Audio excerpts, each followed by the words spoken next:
What's up? Yep. I'm not mining anything these days. Actually, I sold all my crypto except I have some Stellar Lumens and I have Ripple, and you can't mine either of those. So those are ones I think have practical uses that are good investments. I sold all my Bitcoin and Ethereum at top dollar. Made out pretty good. No, it's dropped quite a bit. It was up near 80 grand for Bitcoin, and I think now it's at like 40 or 50.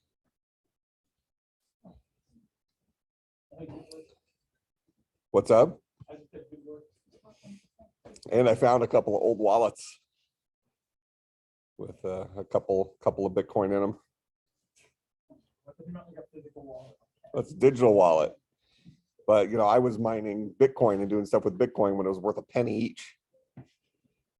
So I found a couple of wallets that had, you know, a few. Sold those. Well, I was rich before.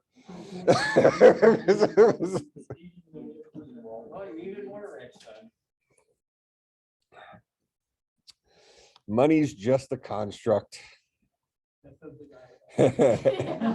XLM to the moon says what? What was the joke? Well, yeah, but I mean, life's more complicated when you do have a lot of it.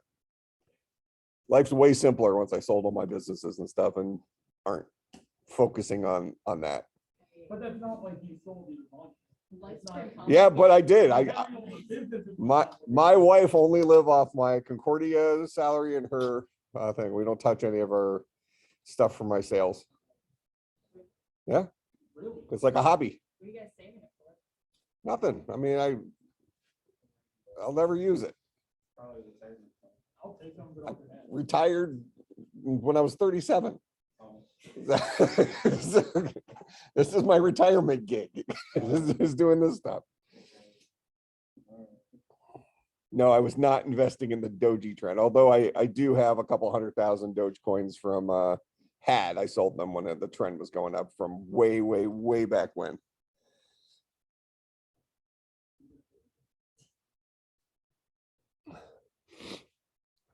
I taught a class here in 2008 on Bitcoin. We were writing a voting system in Bitcoin, and the video is still up on YouTube. So if you go and look at it, like when we were like during class, we were doing transactions like, you know, casting a vote that would be worth like 15, 20 grand today. That was a vote. And these were transactions happening during class. Yeah. Yeah, I think the wallet had, I don't know, 15,000 Bitcoin in it. They were like, yeah, it wasn't worth anything.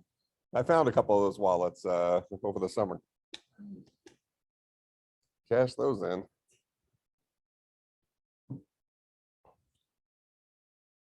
All right, homework for today.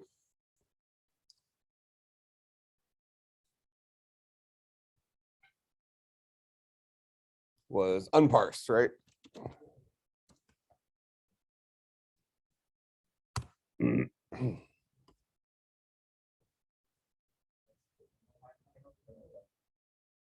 Hey, blame Emily for that. Language is called the no language. We write no code.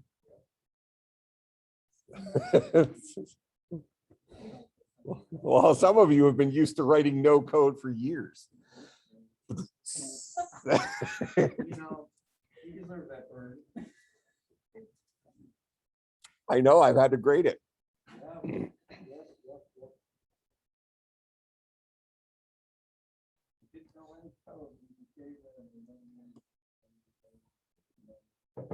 Well, no, then you just chose not to write it.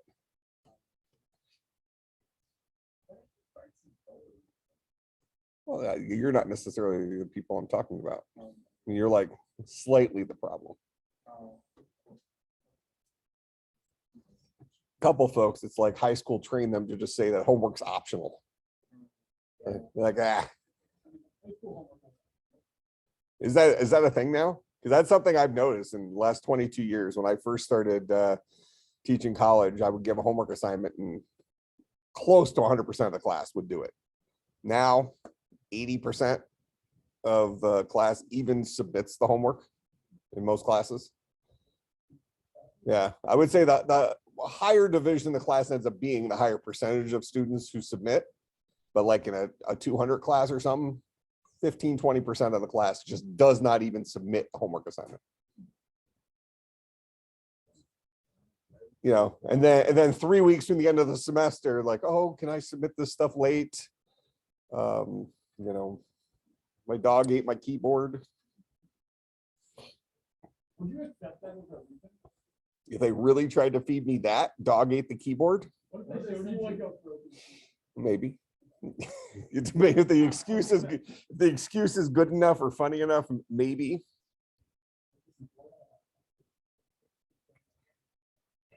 But typically my style would be to, if they seem really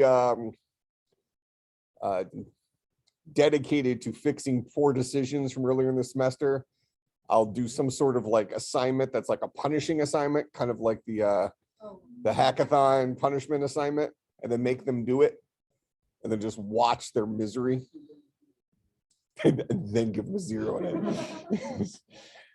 This was so good, I can't even give it points. Yeah.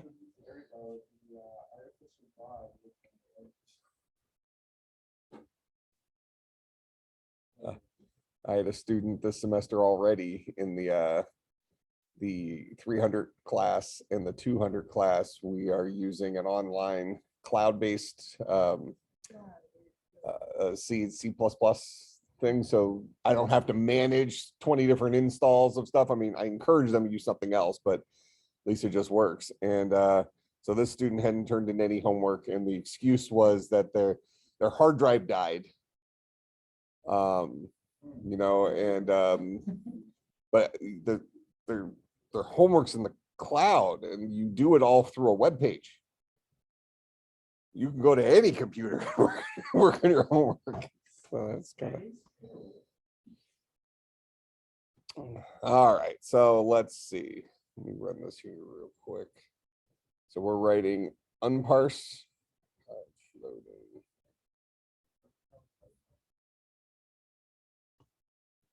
All right, so we have our NoParser. So we're going to define the no unparser. This will be a lambda that'll take in some no code. All right, so now we're processing something that looks like this guy and taking it back to the original format. Go ahead. Is it still called no code?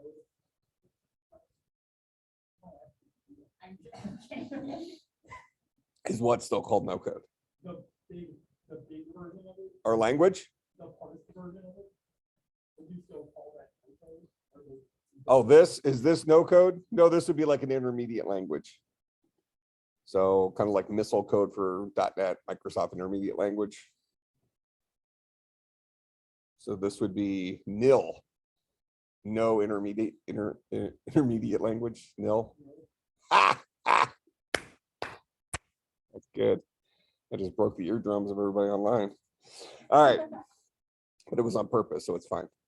All right, so we're trying to take something that looks like this and turn it back into something that looks like this. All right, so we're going to have our cond, and what we're doing is we're looking for the various things we're working with here. Now, one thing to look at here is we have two, that probably the tricky part with this is the difference between this guy right here and this guy right here. The difference between a parameter being passed in and an actual var expression. All right, because var expressions boil down to themselves, and a parameter being passed in also boils down to itself. So we're going back in that direction. We need to handle both of those cases in the same way, because that's ultimately what we're producing in the output. All right, so let's just go through our our cond here. So cond, if we are dealing, will I ever be dealing with something that's not a list in our language here? I don't believe so. But I don't think I have to ask whether it's not a list, but I do need to ask whether no code is null. Because that lets me know that it's we're done. We've finished processing everything. And if that's the case, we'll boil down to the empty list.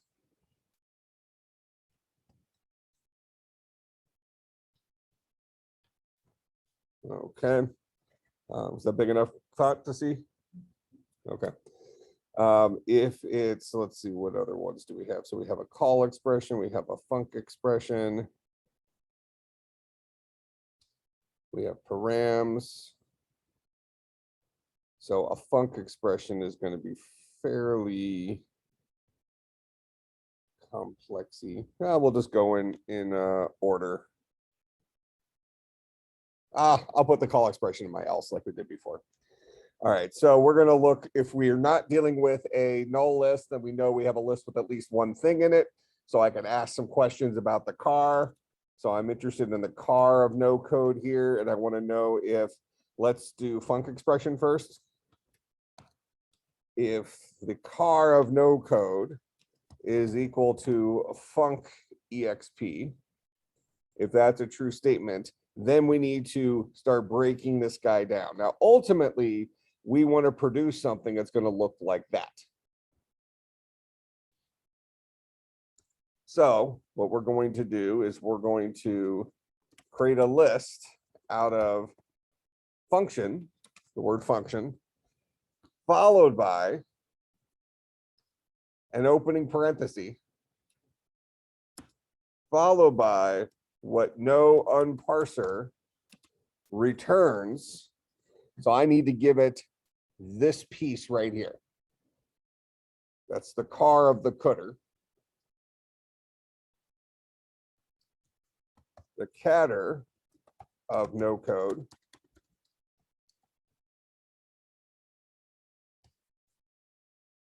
Okay, so that'll process this piece right here. Followed by, here's the body of this guy. So now I have the car of the cooter is going to give me that piece.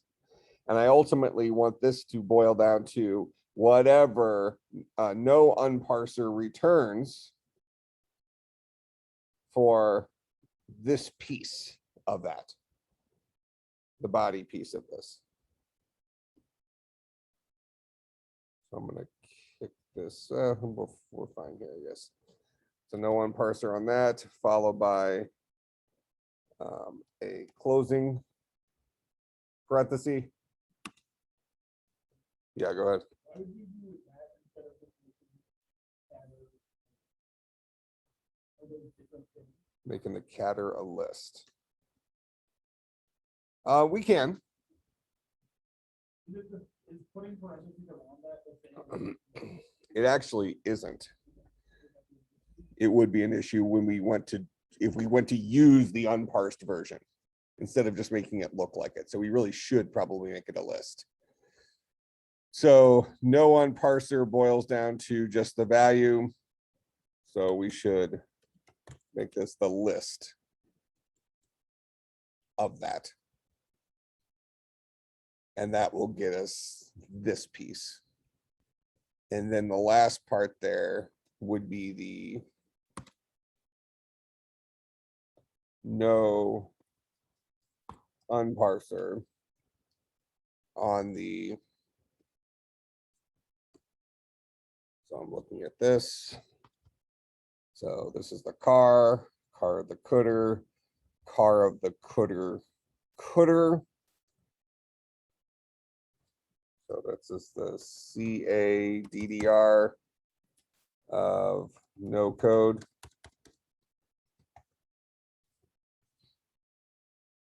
That'll give me this piece right there. And what I really want from that is the car of the cooter of that.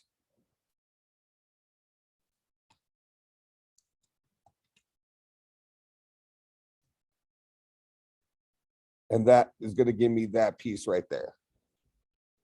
So the car of the cooter of the of our no code will give me this piece right here that I'm then going to call NoParser on.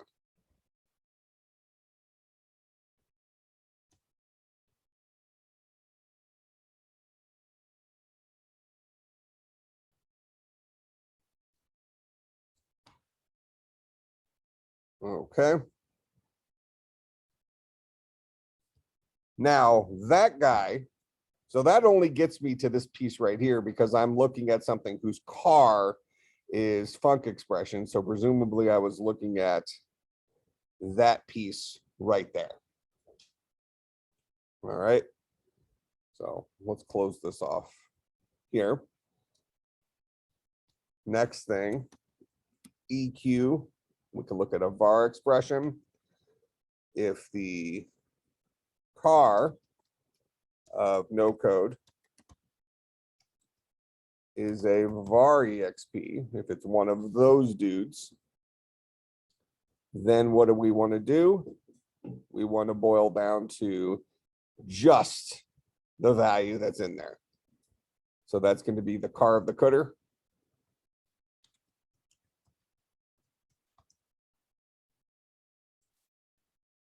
Like that. So if I'm looking at something like this, whose car is var expression, then I want to boil down to the car of the cooter, which is just A. Because that's what this will boil down to right there.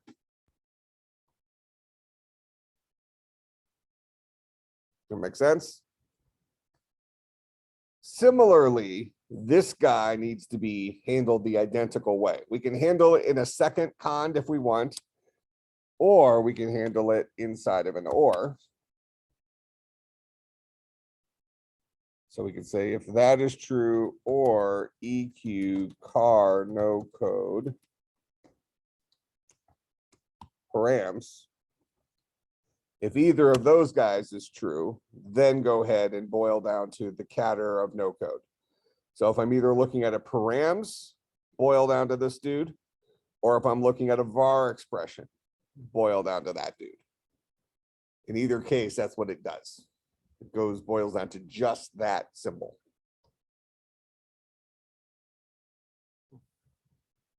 All right. So now we have we've handled our var expression. We've handled our params. Body is handled inside of our function. So the last thing is our call expression. So else we must be dealing with a call expression. And what do we do with a call expression? We're going to create a list out of NoParser passed on the car of this dude.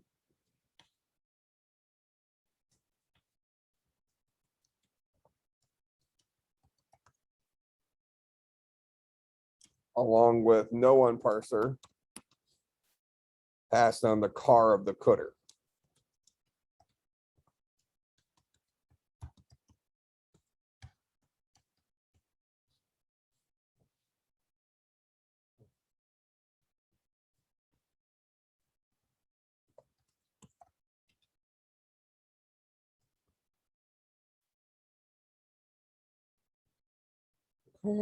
Given a call expression expects a thing.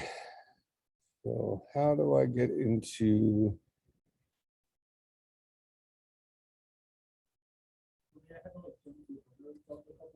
Well, that's what I'm looking at here. So this is saying that it's getting in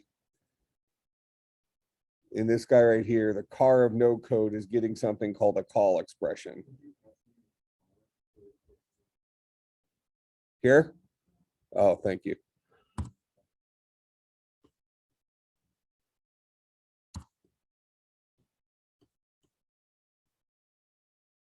So there's our list. Let's make sure it follows it.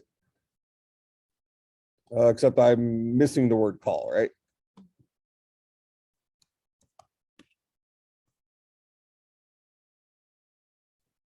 So there's my call function X, boil down to X, and my A.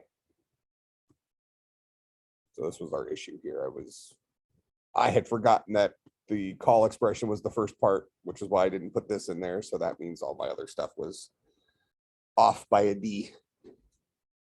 I had the car versus the catter and the catter versus the cadder. There will be a spoken part of the midterm where you'll have to out loud say various catters and cadadders and cadadders. Yeah. And I think that's, I mean, so I kind of did that here on purpose, not because the limit is 3, but at some point your mind starts breaking. Yeah, no, and I believe you. I believe you that it is. But I think there's good reason for that. Like it's a nice shortcut, but there is a point where you're stringing together too many of those things and it no longer makes very good sense to a person.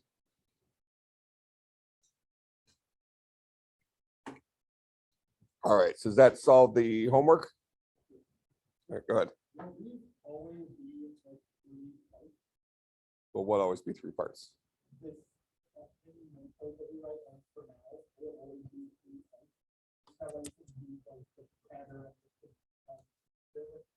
Well, I mean, the answer is yes, but that's because no code only looks like this right now.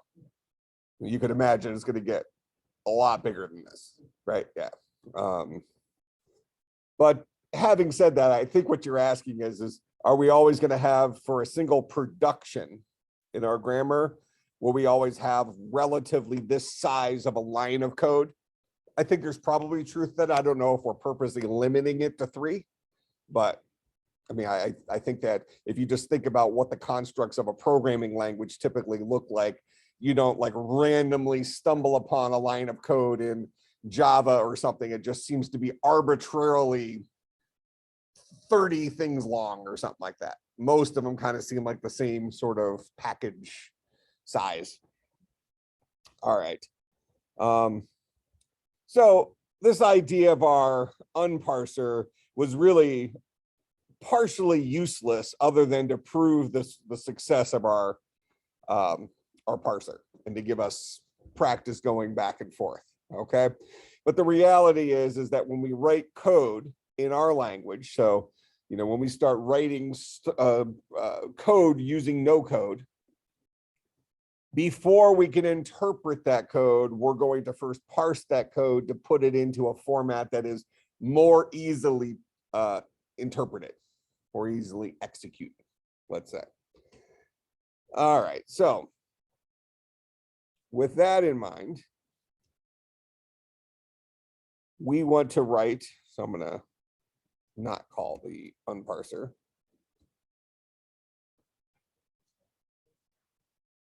Nope. Well, it's worth a shot. It's a choice. It's whack. Like it didn't go well. No, it functioned very well. That's the job. It didn't seem that bad, was it? Was it? Oh, is that what this was all about?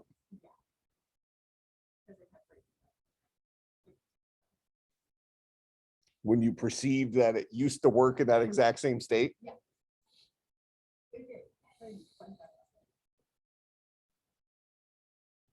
So did I. Playing Demio. So good.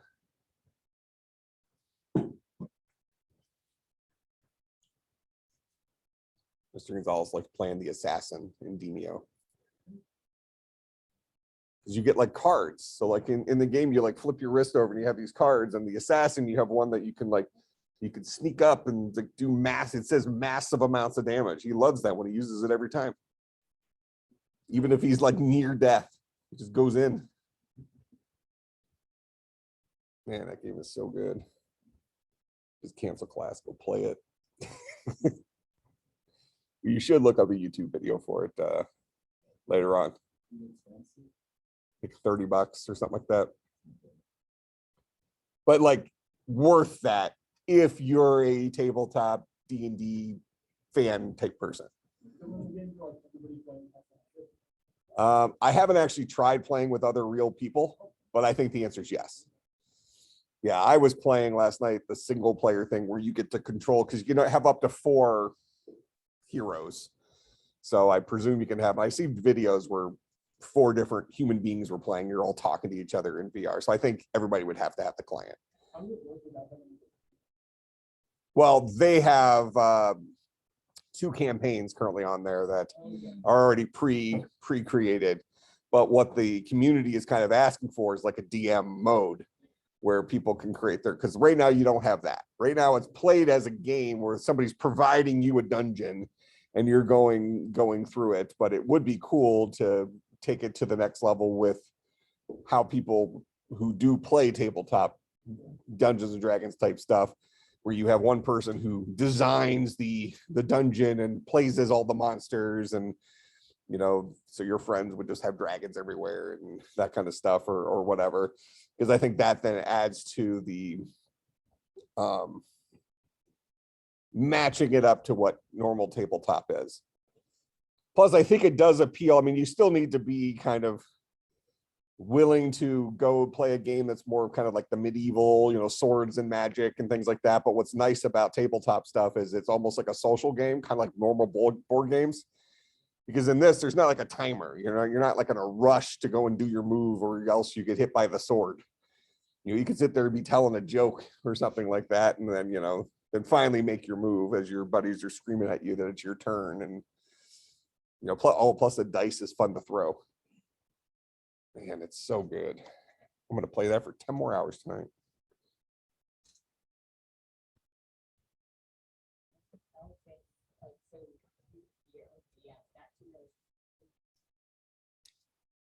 To like play the role of the dungeon master. Yeah, but the same thing's true in when you do normal. In fact, when you do normal D&D, a lot of times they sell kits for the dungeon master. But if when you go pro mode, you design your own dungeons and stuff, and it is time consuming. It's like a craft. It's like geek crafts. Because like when you're to the point where you're playing a VR version of it, you're probably to the point where you want to customize it enough that they're gonna have to be any. But I think this thing is set up to do that. Oh, really?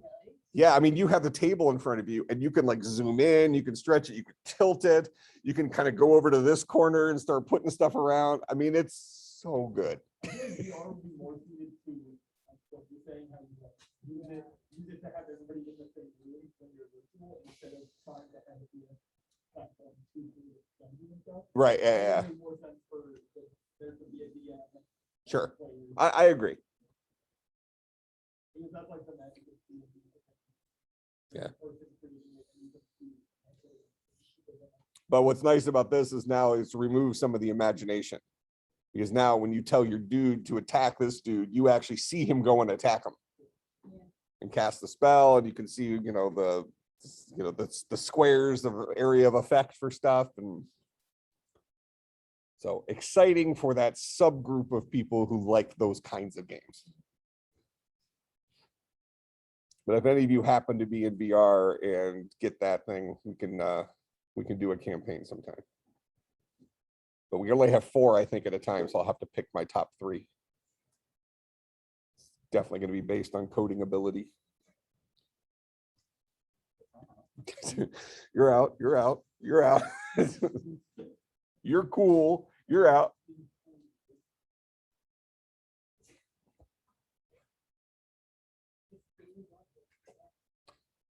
All right, so we want to create a interpreter to start doing this, even though we see right now our language is very, very limited, to the point where here, let's look at our code here. If I were to execute this code,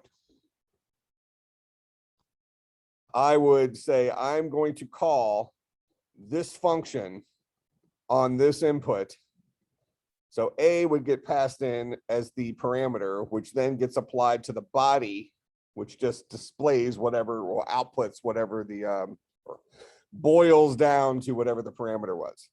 So if we're executing this, we would resolve A in our variable environment to its value. Currently A is a 7. So this would be a 7. 7 would get passed in for X, and this function would just boil down to a 7. An extremely unuseful language, but still the start of a language. Okay, so we want to make it work for this. So we're going to go ahead and we're going to define. I'm going to call this guy, we want to run the code. We're going to define run code. Actually, I'm going to be specific. I'm going to say run parsed code so that we remind ourselves that what we need to pass this is a parsed version of no code. And this guy is going to be a lambda that's going to take in a parsed no code. Now, what we're about to write here is something called, get down past this.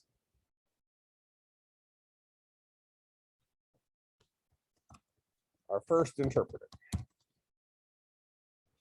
We're going to call this an environment passing interpreter. So if we're going to be executing our code, and as we just walked through it, we saw that we're going to have to resolve the value of that variable A. We need to have the thing by which we resolve it. We need to have access to that environment, right? So our interpreter, we're going to pass in our parsed code, but we're also going to give it the current variable environment that presumably through recursive calls could change as we keep expanding our language. But initially we're saying, hey, here's the simple version of our language right now where you can do very little, but it is a thing. And then here's the variable environment that you might need to accomplish that thing. Okay. So not only am I going to be passing in my parse no code, I'm also going to be passing in my environment. Okay. So now when I'm looking at parse no code, I'm going to be looking at something that fits into one of these categories, right? So let me just quickly, just so we have the parsed version out in front of us.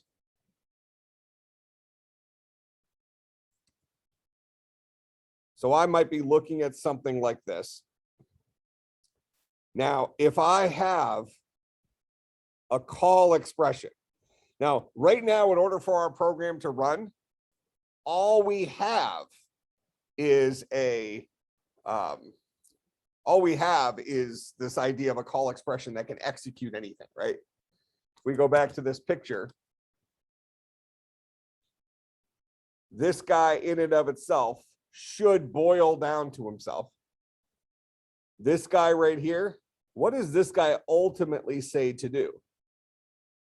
It says that this is the body of it that's going to execute. So we need to execute this lambda calculus expression, but we need to do it in terms of this identifier. So let me ask you this. If I have code that looks like this, and I'll go ahead and move my variable environment down here, just so we have it next to our, so there's our current variable environment. I just happen to make sure I have an A equals 7 in there. That way this guy's covered. All right. So if I have something that looks like this, I am calling this function, passing it this specific input. This function here expects a single input. I am giving it that single input. What has to occur between this X and the A? What am I actually needing to do before I can execute the body of that function?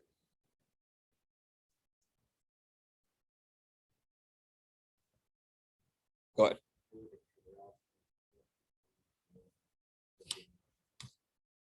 Okay, we're certainly going to have to resolve A to its value. Step one. So I'll get a 7 out of this. So now I have a 7. And I have a function that expects a parameter called X. What do I do with those things? In order to execute the body of this function, I need to somehow get this X and A linked together, right?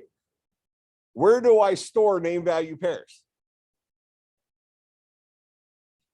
In the environment, right? So I used to have an A equals 7. Now I need to expand that environment to at least temporarily hold a X is equal to 7. Because X here is going to get bound to the value that was passed in. So far as we're talking about the body of this function, the body of this function has access to a variable named X whose value is equal to whatever was passed in through the call expression. So I'm going to have my environment expanded. I'll just kind of pretend to do it here. X is equal to 7 automatically as we're going through here before I can actually call run parsed code on that dude. Go ahead. Would you do that? But would you want X to be associated with A so then you can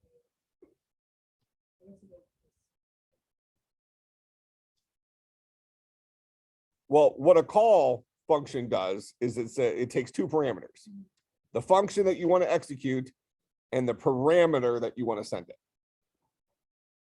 So somehow we need to, because A is coming in as a variable named X. So when we talk about X in here, we're really talking about whatever the value of A was. But in order to look up X in our variable environment, we needed to add something to our variable environment right here, which bound X to A. So when you call the executed seven will be able to do that. Yeah, we need to, and only then, once we've expanded our environment, only then can we actually execute the body of that function on our newly expanded environment.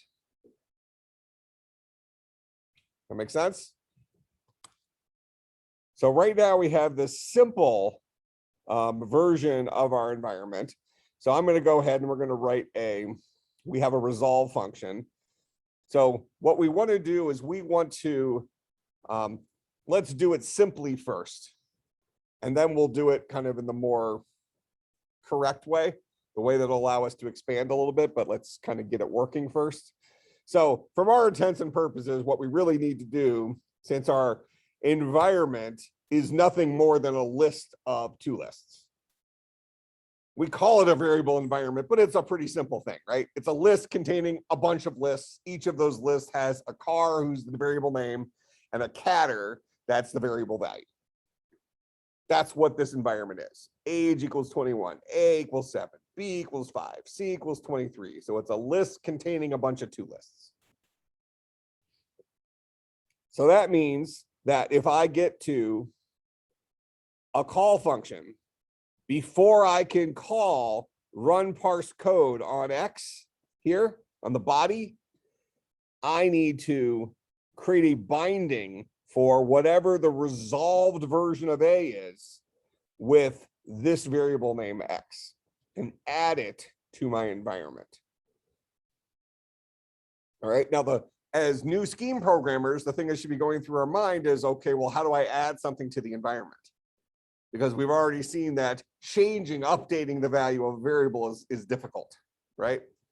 But that's why we're calling this an environment passing interpreter. We're going to pass the function a updated version of our environment. It won't permanently change it. It's just changed it as far as the next call to the recursive call goes to it. We'll add on that extra value.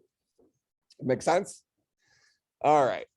And we'll write it kind of a hard-coded way right now, but we're going to make it more generic with what's called abstract data types here pretty soon. All right, so we're running our parse code. We have a couple of different things that can happen. I can be looking at a var expression. So we'll create our cond here. EQ. Actually, will we ever actually have the empty? I don't think we will. So if EQ, the car of our parsed no code, if that guy is equal to a var expression, that's the kind of animal I'm looking at. That means I have a catter that is a variable name. And if I have a variable name, what do I do with variable names? This is a variable name here. Update variable environments happen when I'm in a func expression and I apply that variable name. Well, I extend my environment with that variable name associated with the parameter. But when I just see this, my entire world revolves around what I have highlighted there. If I see just a variable environment, what do I do? If I'm looking at any programming language, go ahead. Yeah, get its value. That's my job. It's a variable. What do you do with variables? You resolve them. All right. We just happen to have written a resolve function here where I can pass it the variable name and the environment, and it'll spit out the value. So if I'm looking at a var expression, then I want to go ahead and I want to boil down to resolve. Passing it as my var name first, then the environment. So that's the catter of parsed no code along with the environment itself. If I'm looking at a var expression, what should we do? Our one job in life is to get the value of that variable. Make sense? That's what we do with a var expression. Don't think bigger than that. That's when you start running into problems, especially with all these lists of lists and things like that. As far as we're concerned, this single call to run parsed code is only seeing that piece. How we got to that point is not important right this second. But in this particular call to run parse code, I'm looking at something whose car is equal to var expression. I'm looking at this dude. And if that's my entire world right now, all I do is resolve this variable. That's my answer. Presumably, somebody else is going to some other call to this function is going to be able to use that answer to do some good. Right? But in terms of my whole world right now, that's all I'm working with. So that's what I do. If I'm looking at a var expression, I resolve the variable in that var expression. I resolve the variable in our environment from that var expression. All right, questions about that? Pretty important when you're doing these that you break it down to these small steps, because what you're doing is you're forcing yourself to not overthink the recursion. You got to this position somehow. Doesn't matter, we're about to write it, right? You know, in the next couple of productions we're going to write, we're going to show how we would have gotten to that point. But doesn't matter. At some point, this code gets called on this input, and what do we do with that input? That answer is much simpler than trying to mentally think about doing the gymnastics of all the recursive calls. Because we're not doing that yet. We're starting to do the next step of that now. So I could be looking at a var expression. If I'm not looking at a var expression, I might be looking at a func expression. Okay. Now, what do we do with the func expression? So if my entire world is that dude right there, and I'm running my parse code, what do I do with that? What should the output, if my code that I wrote in no code was just what I have highlighted, forget about the existence of the rest of it. what's the output of that program?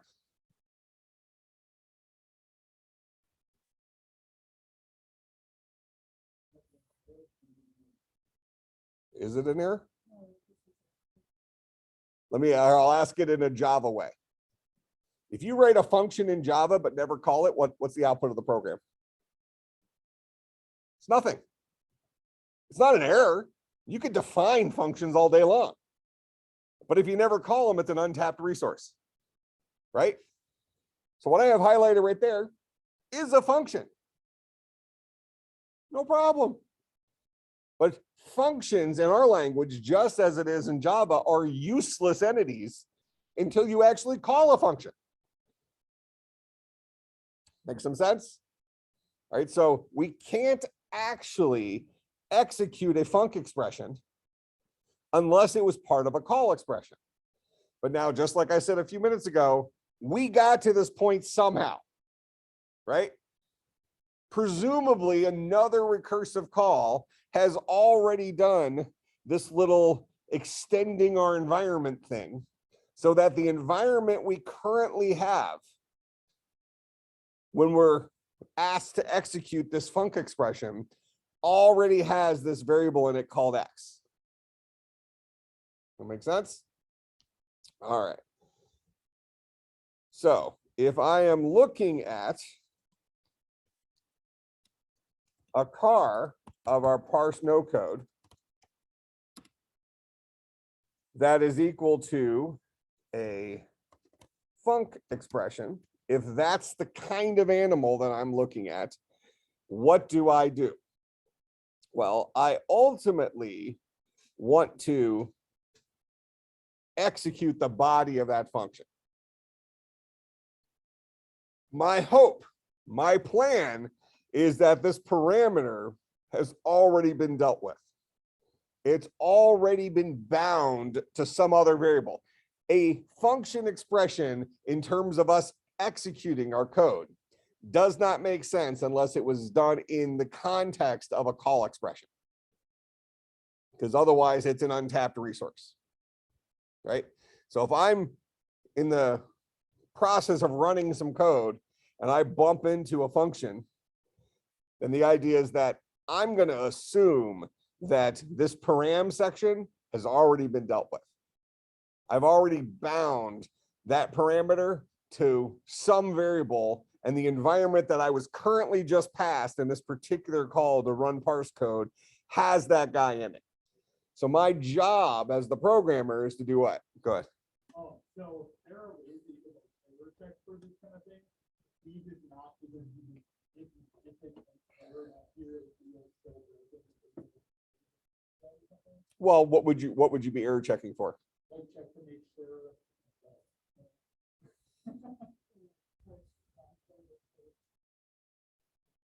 Yeah, we can maybe check if the environment has. Oh, I see what you're saying. Well, I mean, we I don't know if did we write a yeah, we boiled down the false here for our resolve. So we could put some sort of error message saying, hey, you tried to look up a variable in there we didn't find. What would Java do? It says variable A or variable X may not have been defined. You know, so you can do that kind of stuff if you wanted to, but I always assume that I write perfect code. So error checking is not, you know, it's like a waste of time. But you are right. But I think in this case, we can, just to keep it clean, we can assume that if we're trying to call it, if we get a crash error that the variable wasn't found, it was because we forgot to bind it.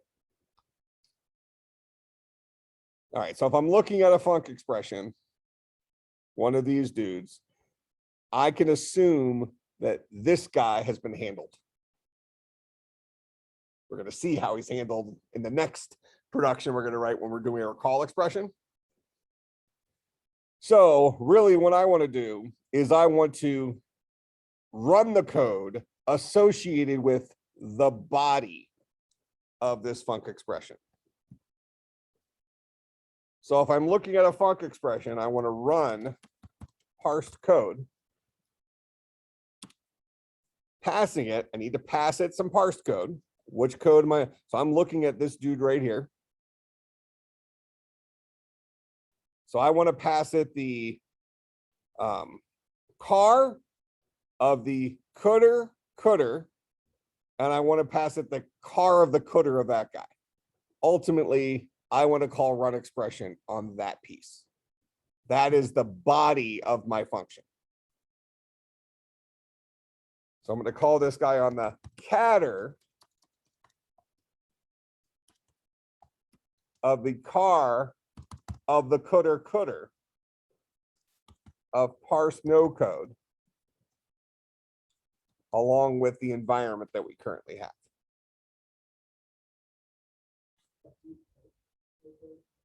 Nope, I made something up.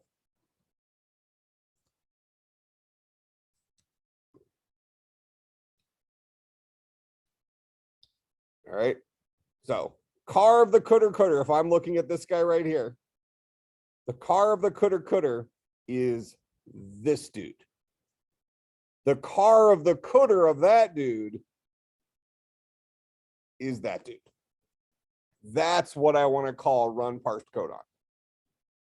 So I'm going to call run parse code on this guy right here, passing it my current environment, which I'm assuming I have already expanded with a mapping between whatever this parameter was and the value that was passed in with a call expression.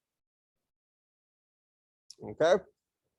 But as far as my job, if I'm this function at this particular production and you gave me a func expression, I assume you want me to run this function. What do I do to run this function? Well, I'm going to run this code. I'm going to run the body of this function with the current environment you gave me. And let's just hope you did the right stuff on another call to this function so that it can do its job. Okay. In this case, the body of it was a var expression, which you've already handled up here, right? What do we do with the var expression? We resolve it in our environment. Presumably, we've already added a mapping to our environment for x is equal to 7 in this case, because we resolved A, hopefully added it to our environment. Haven't done it yet, but we're going to. So now we have a new binding in our environment called x is equal to 7 in our current example case. So that when I'm executing the body of this guy with this environment, I will find a variable in there named x whose value is 7. And that's what this code here will resolve to, is a 7. Make some sense? Else. So my third production, hopefully we're starting to see these patterns that the number of things in our con pretty much matches up to the number of things in our grammar. Our grammar here has 3 productions in it: var expression, func expression, call expression. So I've written things, cons for those 3 productions. Well, I'm about to write it for this third one. So this is going to be my else. So else, we must be looking at a call expression. And if I'm looking at a call expression, if I'm looking at something like this, what do I need to do? Well, I need to call, well, let me ask you, if I'm looking at this, what is it that we need to actually accomplish? What are the ninja moves that we have to do to accomplish everything that's in the blue there, based on what we already have?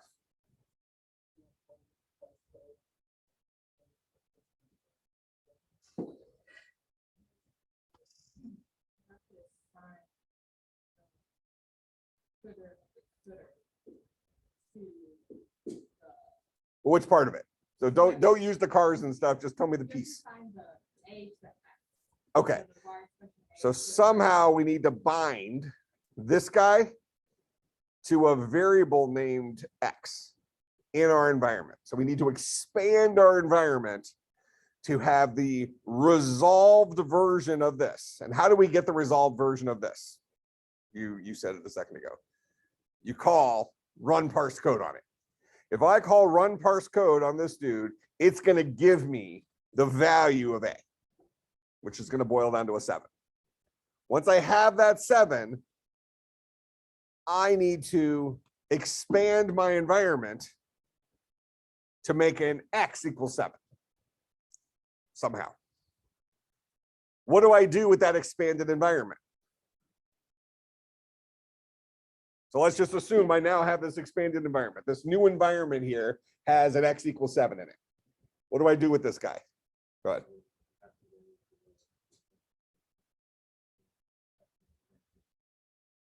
Okay, so I'm going to pass it into run parse code right here. So what am I going to pass in here?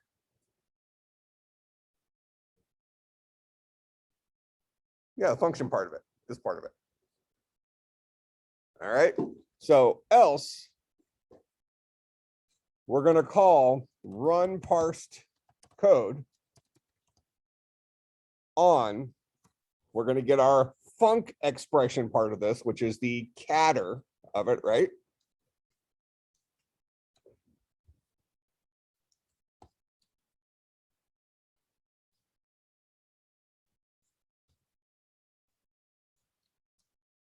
Okay, so this guy is going to be our, it's going to be this entire dude here.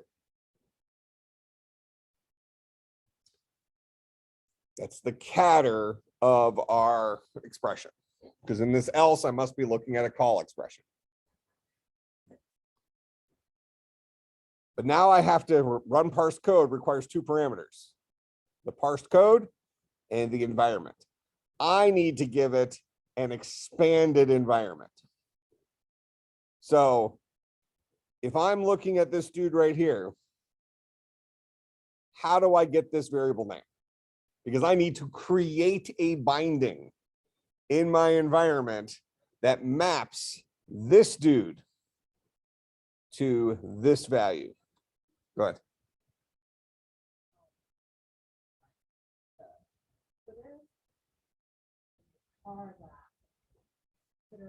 What are you trying to accomplish ultimately?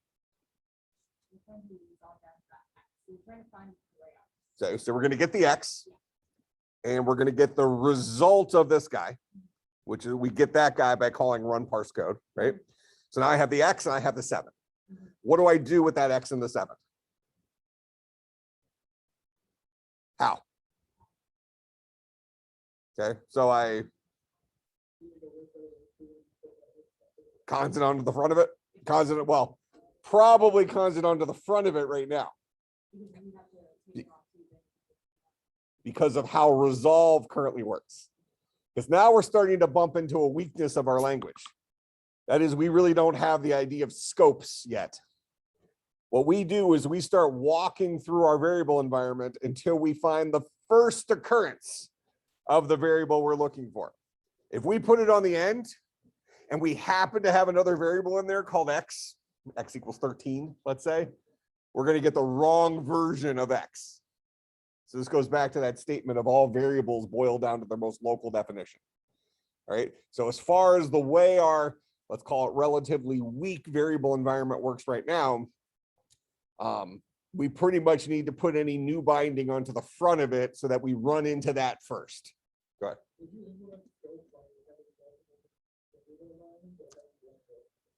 You would, your next step would be to have a list of variable environments where you would, you can think of it like a stack of variable environments where you would push the more local variable environment onto it. You would check that guy first. That way, when you leave that scope, you can just pop it off the front of it. Now you're left with the rest of your variable environments that you had before. But right now we have a very simplified variable environment that is just a list of name value pairs. So if we want to have a more local version, just make sure he shows up earlier in the list. All right. So we're going to call run parse code on our function. Along with, we need to provide this guy with an environment. So the environment is going to be the cons of the list created out of this dude. So this is going to be the car of the cooter and the car of that, the car of the cooter of the car. So car of the cooter is this guy. the car of that guy is the X. Actually, no, the car of that guy is the params. So I need to get the X part of it. So let's get the car of the cooter first. That'll get me this piece. And then I want the car of the cooter of that guy.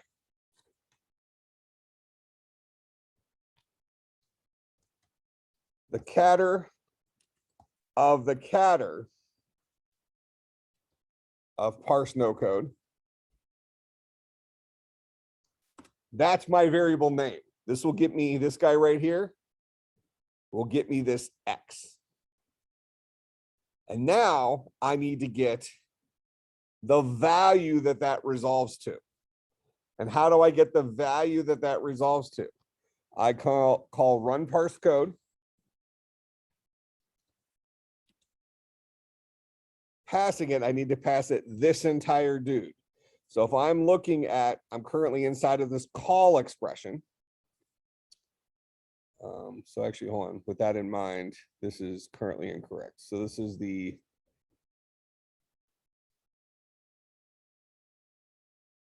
car of the cooter is this guy. So it's actually that, right? This is the entire thing I have. The car of the cooter of that dude is this. The car of the cooter of that guy is this. And the car of the cooter of that guy is this. That's how I get to the X.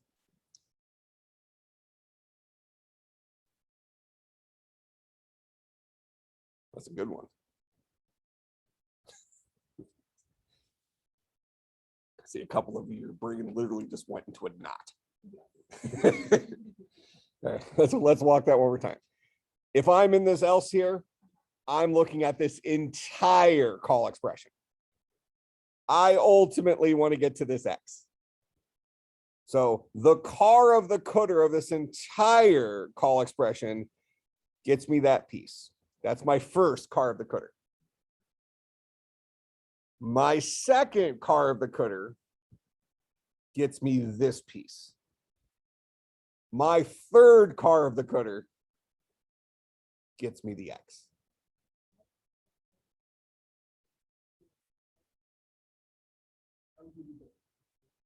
That'll get me, well, hold on. If I have this right here.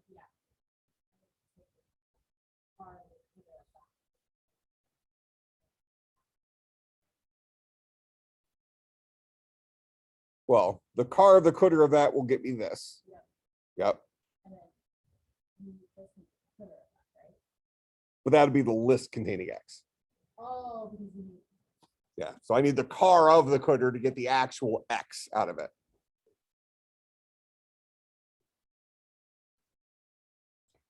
So if you're trying to compartmentalize this in your head, this triple catter, all that does at the end of the day is extracts this single X from this entire line. That's what it does. Now we have an X. And what are we going to do with that X? We're going to create a list out of it with the X and whatever run parse code returns when I pass it my current variable environment, my unchanged one, along with this function. So how do I get this guy out of this whole thing?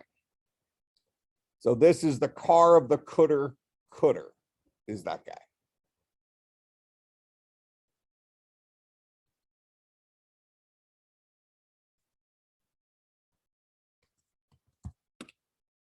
Car of the cooter of parse no code. So I'm going to run that guy. So car of the cooter, that gets me that right there.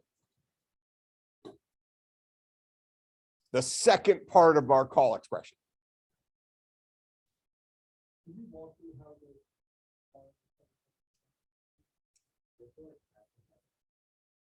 Yeah, I'm getting there. Yep. So here's this whole thing right here. So the, how to design programs. Let's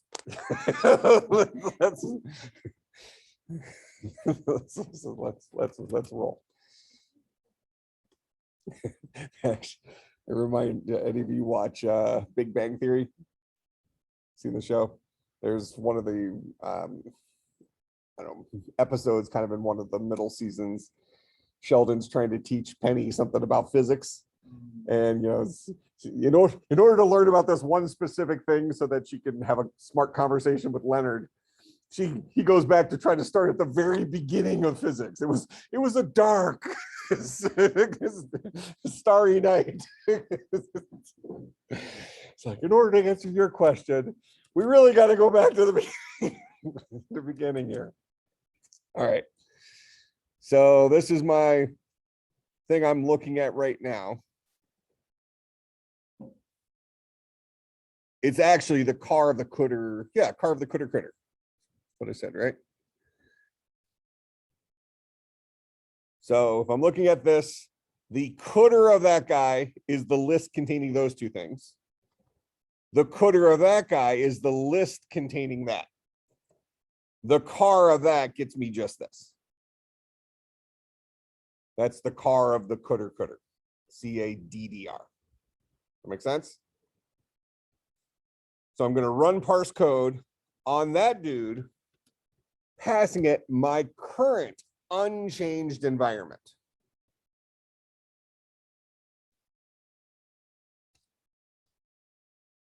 And what am I going to do here? I am creating a list with this variable name, in this case, X, along with whatever value run parse code boils down to when I pass in A and the current environment.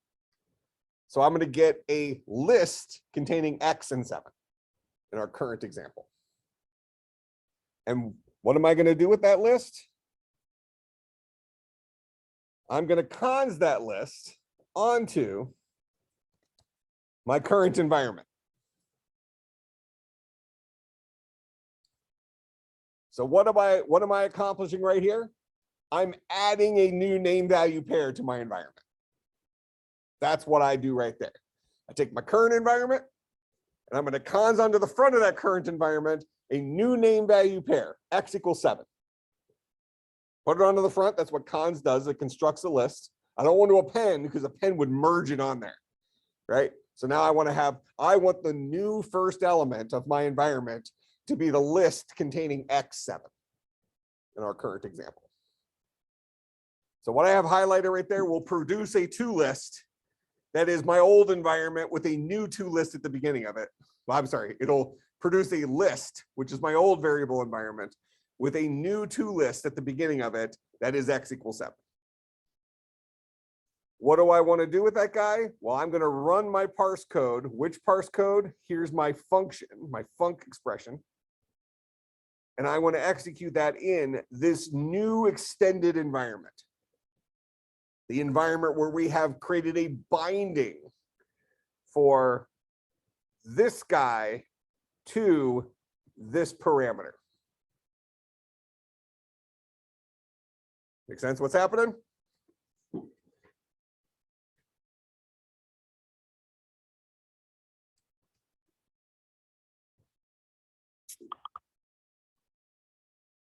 So now we should be able to call run parse code, passing it the parsed version of our program. That's what NoParser returns, right? Passing it our starting environment.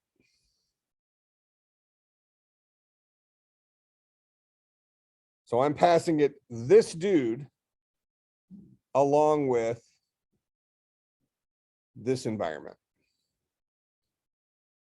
And when all is said and done, if this is the code that I wrote right here, I'm calling a function that takes in a single parameter and boils down to just whatever that parameter was. And I'm calling it by passing in as that parameter a value A that resolves to the number 7. A 7 comes in for X. I'm boiling down to the value of X, which is just a 7. So when I run this, I should get a 7.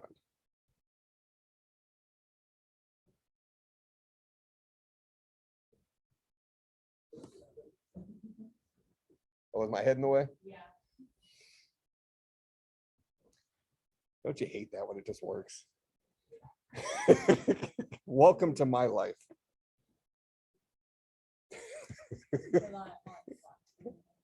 What's up? Somehow I'm going on. I love that. Not because of battery life either. It's like look, around the fourth recursive call, it's out. It's like, look, I only have 16 gigs of RAM. I'm not dealing with this. All right. Here, what do you want me to do?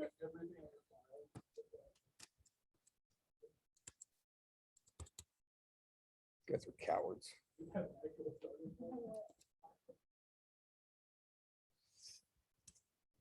This is why you're in school, right? To learn the stuff. What?